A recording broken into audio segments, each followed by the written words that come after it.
Today, I want to talk about fuel caps, this one in particular.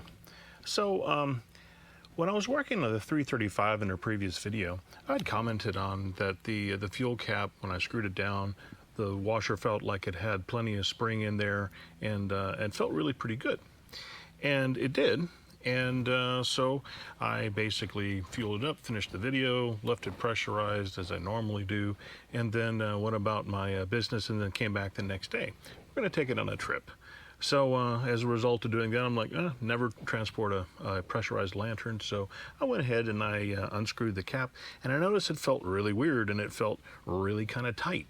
And I was like, well, that's really odd. So I continued to do it, continued to feel kind of gummy.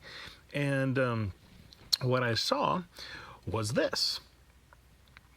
And if you look at it, you can see that within it may be a little bit hard to see from the picture, is that the gasket had swollen. So I'm not sure what kind of gasket was actually used. It definitely had been replaced, because when I removed that one, I could see that there was definitely tool marks inside there where someone else had pulled the previous gasket out at some point. So at any rate, I took got my other Bassnet's cap seals, which is I'm down to only 3 left now for the one-piece ones.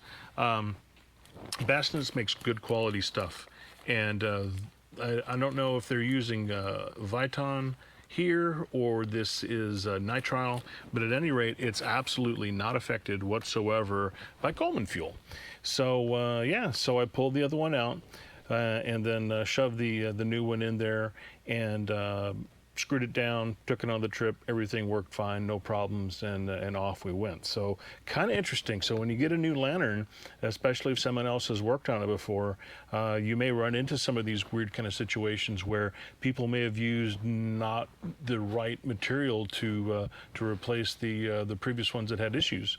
One other one that I found, I bought a 236, and someone had gone in and replaced the graphite packing in the valve with a rubber packing, and it was quite literally rubber and not nitrile and not Viton. So basically, when it got exposed to fuel, it got soft and squishy, and you know the packing is exposed to the pressure of the fount. So that means that that was just basically a fireball waiting to happen.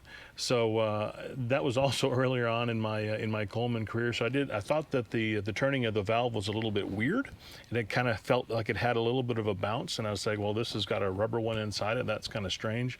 Yeah.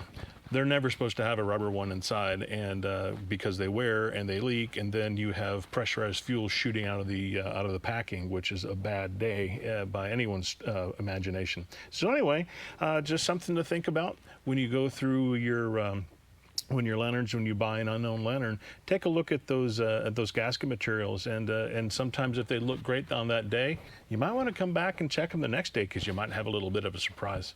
So at any rate, that's the tip of the day, and until next time, keep them lit.